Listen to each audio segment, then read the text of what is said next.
If you want to retire early with real estate, you may not need more doors, but you do need to know this exact number. I told you in my last episode that I'm not buying any more rentals, but I do plan to retire in just a couple years. So you guys have been asking me how is that possible? So this episode, I'm going to break everything down for you. This episode is for you if you're considering using real estate to help you retire early. And by the end of this episode, I'm going to help you come up with your number. If you're new here, I'm Erica Brown. I'm a full-time real estate investor, serial entrepreneur, mom, wife, and I teach people how to use real estate to help them build wealth without burning out. So if you want to learn how to invest in real estate step by step, you want to make sure you subscribe to this channel because I bring the juicy content on a weekly basis. All right, let's get into it. Okay, so just to bring you up to speed, a couple episodes ago, I shared with you guys publicly that we are just a couple years away from being totally financially independent,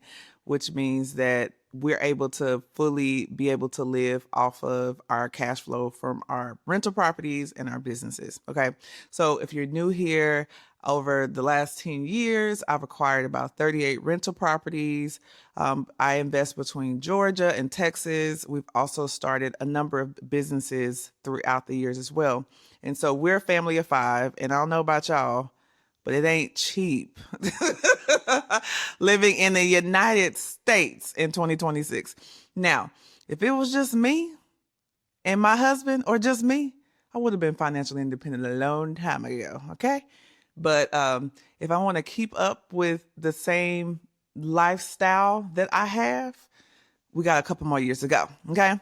So I have been sharing how we are working towards that number without even buying a new rental property. And just shameless plug, okay? I'm teaching a free class this Thursday on how to do that, just that. I'm teaching a free class on how to make money in real estate without buying more properties. And this is perfect for people who are trying to create additional streams of income, whether you already own rental properties and now you're like, okay, how can I create additional stream of income so I can help buy more rental properties? That was my case for a really long time. Or maybe you're good with the rentals you have, or maybe you're trying to buy your first rental and you need to save up for your down payment. So you need to create additional streams of income to be able to buy your rental property. Whatever that is, if that's you and you're interested in trying to figure out ways to make money in real estate today, without buying a rental property, you got to come to my free class. The link is below. It's great. I'm going to break it down. What's so unique about my story is that I did not start out with no money. I mean, no money, y'all. We started out with no money. And so because of how I started out in real estate, not having money, capital resources, inheritance, family help, etc., I had to figure out how to get it.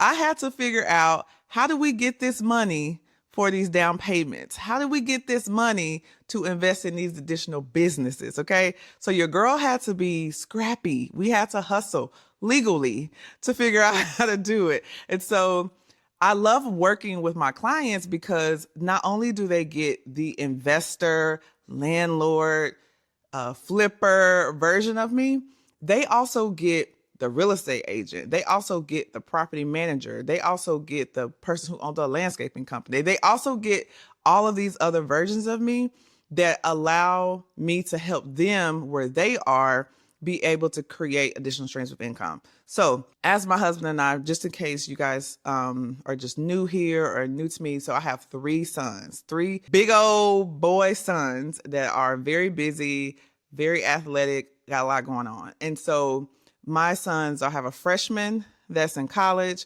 I have one that's a junior in high school, and then I have a freshman.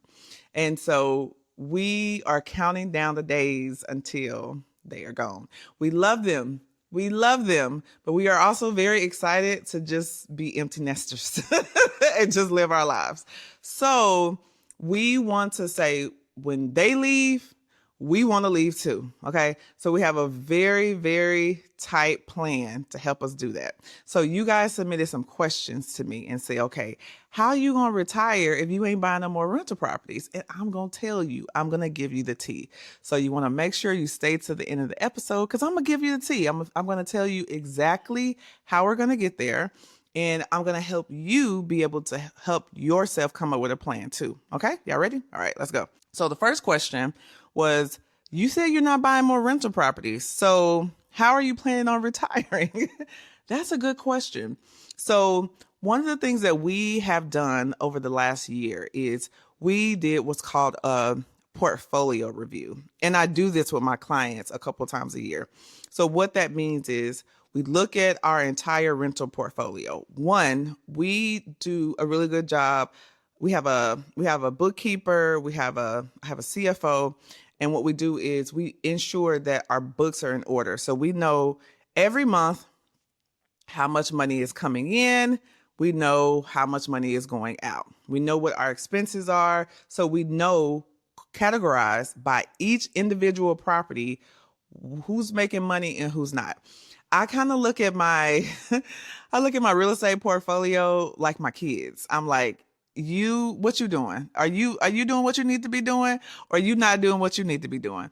And so we did a whole portfolio review. We looked at, properties that are making money, properties that are not making money. We also looked at repair costs. So like, what properties have we had to do the most repairs over the years? Which properties have held up pretty well? I'm also looking at what properties have appreciated in value and we expect to appreciate more, and what properties kind of stalled. And we just did an overall review and we figured out, okay, these properties are actually costing us a lot, but not making a lot. These properties are actually not costing us much, have a significantly cheaper mortgage, but are making 2 to 3 times more than this property. And so what we did was we called optimize our portfolio. So we began to sell off properties that were not performing well to be able to use the cash to pay off properties that are performing well. So the goal at the end of the day for me is not to have a lot of doors. The goal is to make a lot of money. Okay. I want to be able to have the properties that make the most money with the least amount of work. Okay. What is my goal? Collect checks. I don't invest in real estate to create another job. I desire to continue to wake up every day, without an alarm, to be able to decide what I want to do for my day, to not be bogged down with meetings and things to do and obligations on my calendar. I want space. I want freedom. I want autonomy to be able to wake up and decide I want to go do this. I want to go do that. I'm not into real estate to create a job. Okay. Let's be clear. So in order to do that, because those are my values, for me, it's about keeping the properties that make the most money, that require the least amount of work. So our plan is to essentially be able to, the properties that again make 2 to 3 times more than some of the others, our goal is to begin flipping properties, continue to grow our other businesses, whether it is my coaching business where I work with other real estate investors to help them scale, or our landscaping company, to grow those additional businesses while also flipping properties. Use the profits that we make in those businesses and those flips to then pay down our mortgages, so that will help us to increase our cash flow to be able to live off of those assets without having debt.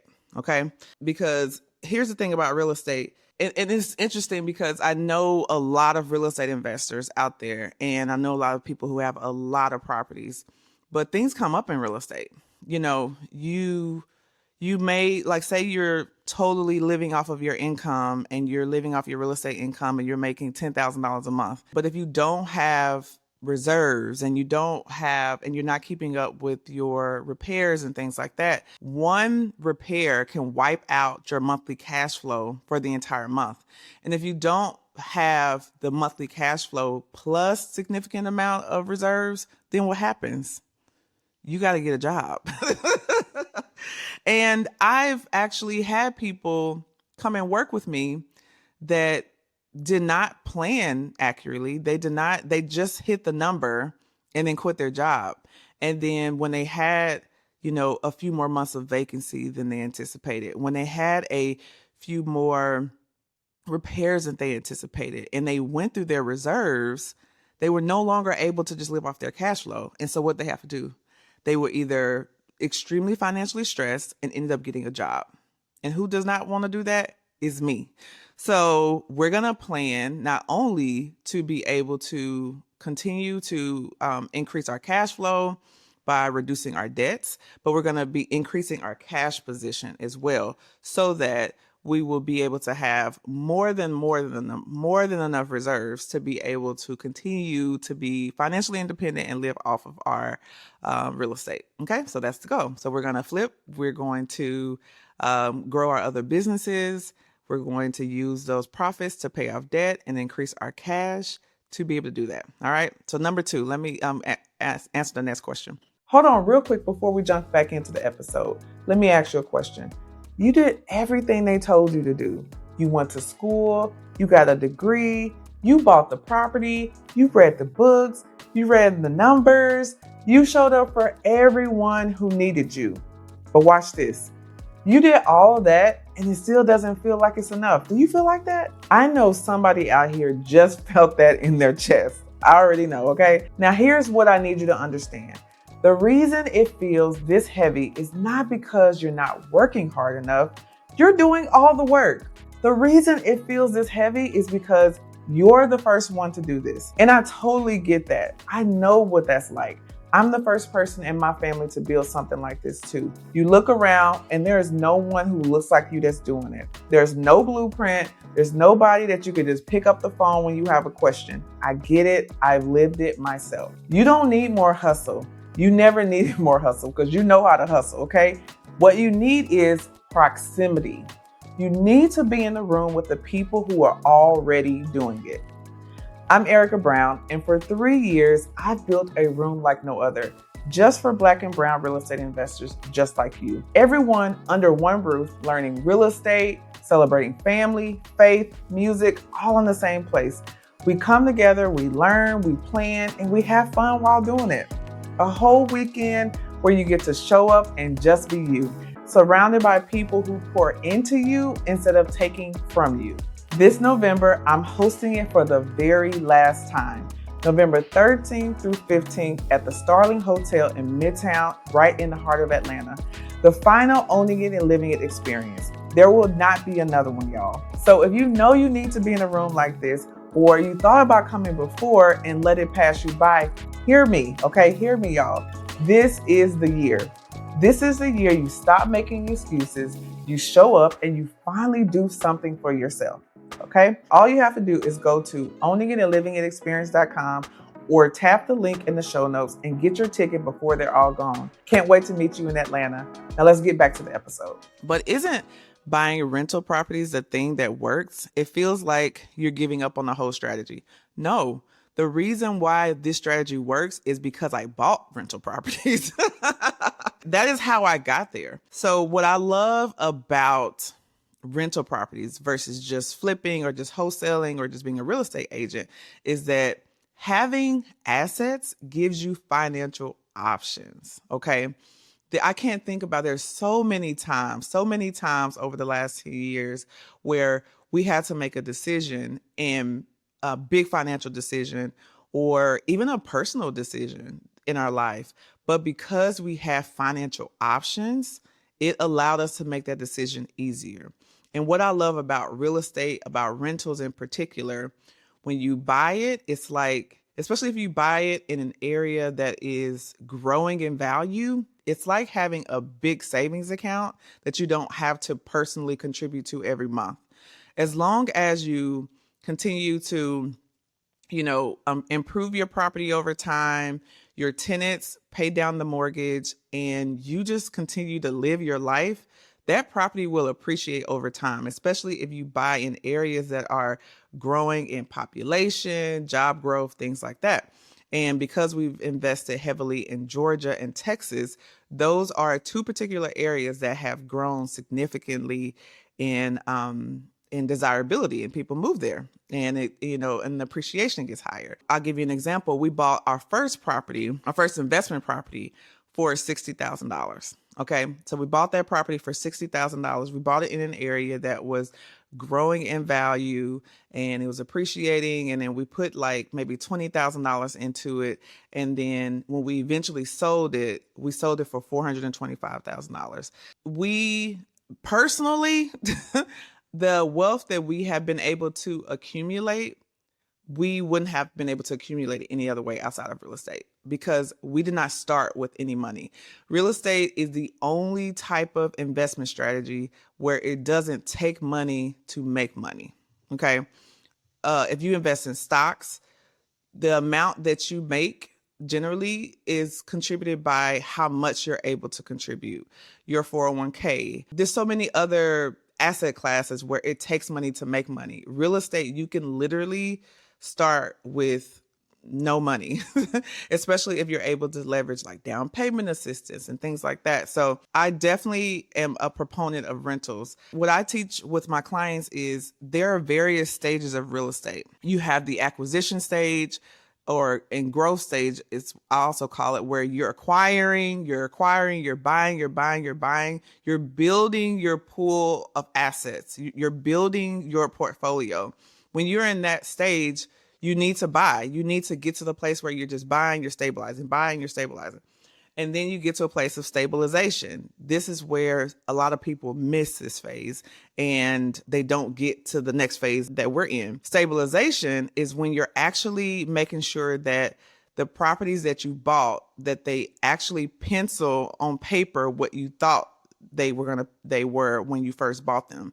That's when you are making sure you have a good tenants, making sure you have good bookkeeping, making sure that you are running the business of the asset, so that if you do that, then you're able to continue to grow, you're able to leverage and scale. And then you get to the phase where I'm in the optimization phase. And sometimes this phase can look like exiting for some people. Sometimes this phase can look like optimization. And actually, I would say that exiting sometimes is a part of optimization. You sell off the ones that aren't performing to like what your alignment is and what season you're in now, and you keep the ones that are. And so that's the phase that we are in currently. Okay, this one's for you, and I need you to really hear me. Maybe you've done a deal, or maybe you've done 2 deals at this point, and you know what it feels like to own something that's supposed to pay you every month. But if you're honest with yourself, you're kind of stuck, okay? You started investing in real estate, but you're really not making the kind of money you thought you'll be making. The number that's actually in your bank account is really not matching what you thought it was going to be from that spreadsheet. At this point, you are constantly second guessing if you did it right. And if I can be honest, real estate has gotten really hard the last couple years, and you're at the point where you're wondering if you should even keep going. I would describe where you're at called the messy middle, and that's where most people actually quit. But here's where I'm excited. I've listened to you all year. I've heard exactly what you need. I've heard what challenges you're facing, and that's why I'm creating something new especially for you. It's called the Real Estate Investor Circle. It's a room of investors who are past the beginner stage, but who are also really serious about scaling in real estate together. We are not explaining the basics. We're getting into the nitty-gritty of what it's going to take for you to really scale. Just myself, you, my coaches, and a room full of other people who are ready to take it to the next level, so you can stop second guessing and start moving towards the goals that you actually want to be at. Okay, here's the part I want to make sure you don't miss. I am only opening up 25 founding member spots. That's it. You join early, you lock in at the founding rate, and be able to help shape what this becomes. So the doors are not open just yet, but the wait list is. Doors are opening August 14th for the people who are on the wait list. So if you know you're ready for what's next, I want you to get on the list so you can make sure that you know the first moment it opens. All right, so to join the Real Estate Investor Circle, you can just go to the link below or visit onlygetlivingit.com/investor circle. Okay, remember, only 25 seats will be available August 14th. This is where the messy middle ends. join us. All right, let's get back to the episode. All right, so here's the next question. How much do you actually need to retire early from real estate? And I love this question. I get this all the time. This is something that I work through with my clients, pretty hands-on. It's one thing to be like $10,000, $20,000 just to throw something out there. But a big part of what I do with my clients is to actually help to put a plan in place, actually be able to figure out what do you need to retire early. Because sometimes it's pulling a little bit from here, it's pulling a little bit from here, so that, okay, this is how much you need. Here's the real estate part of it. And I'll help you to look at your entire financial situation to then help you to come up with your number. And so here's some of the questions that I'll ask, what does your household actually spend per month? What do you know your household expenses numbers? And to be honest, I'm shocked a lot of times because people do not know. Sometimes you're just making money and spending money. And that's the first step, is to know how much do you actually need to live off of. That's very, very important. What falls away when you stop working? There are some expenses that you're no longer going to need when you're working. So what does that look like? And I also like to figure out, okay, so this is how much you're making, but what is your comfortable number? Like, how much are you, like, if we calculate all of your bills, what's your comfort level? How much do you need to make in order to be comfortable per month? What's the number that's left outside of, after you take off those expenses that may not be a factor if you're not working every day? And then now, what does one door net you after everything? So after you take all of your expenses and you pay all the people and the landscapers and all of that, how much are you making after that? And then what I do is I say, okay, where's the gap? So between your retirement or your pension and where you are today, what gap exists? And then once we determine that gap, whether that's $3,000 a month, $4,000 a month, $5,000 a month, okay, whatever that number is, then we say, okay, how many years do you want to set to get to that number? And then we divide, let's say 5,000 in 5 years. So then we say, okay, if you want to get to 5,000 in 5 years, then that means you need to add $1,000 to your portfolio every year in order to get to that number. You see how simple we made that? That's how it is when we get together and I work with clients. And I help you come up with that number. I help you come up with a plan. Just recently, I have a client that I met with, we call it VIP day, where we meet for 5 hours and one-on-one, and I help them to create a plan based on what their specific financial scenario is. We've worked together now for 3 years, so this is our 3rd year working together, and the transformation that I've seen over the 3 years for her has been totally amazing. Her first year, we were improving her credit. This last year, we went from working on improving her credit to, okay, she's about to be able to retire early with real estate, like in 3 years, because of the hands-on learning. She's able to fast track and learn from all my mistakes and just be able to like move so much faster. We were actually figuring out what her gap is to be able to retire early. And not only that is, what is her gap? How much does she need in reserve for her business? How much does she need in reserve for her personal life? And how I'm going to help her to be able to get there through her real estate properties and the additional money that she makes in real estate outside of owning real estate. And so just to show you the value of being able to sit down with a mentor and get another perspective, because a lot of times we are the ones responsible to come up with all the things. Everybody's always looking to us. And so that's why I love to be able to get around other investors, because we're able to collaborate. And because when you don't know what you don't know. And so the value in that is that you're able to move faster and you're able to just get some support, because you're always doing stuff on your own. Okay, I'm almost done. Last question. When you retire early, what are you going to do? I personally feel like I'm going to always do real estate. Like, my vision for my work life, I don't feel like I'm going to actually fully retire, because when you love what you do, it doesn't feel like work, right? I want to continue to share information. I truly believe that one of my gifts from God is to be able to share information and be able to share in a very simple way. So I want to continue to share information. I want to continue to work with a small group of people to help them scale in real estate, because honestly, it's not about real estate. Real estate is a tool. It's really about helping people be able to get financially free so they can be free to do what God is calling them to do. I get to help people do really dope things, and I get to help them use real estate as a vehicle to help them do that. I always want to work with a small group of people. That's just because I'm an extrovert now. I like that.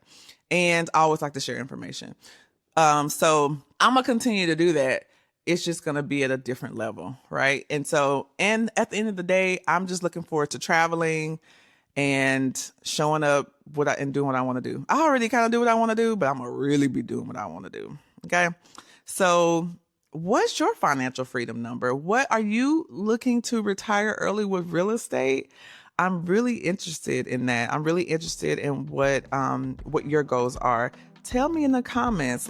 Give me the tea, okay? And again, don't forget to subscribe. Join my free class. I'd love to meet you and get to know you more. All right. Thank you so much for listening. Send this to a friend that needs to be inspired and that wants to do something different too. All right. Thank y'all so much for watching, and I'll see you next time. Bye.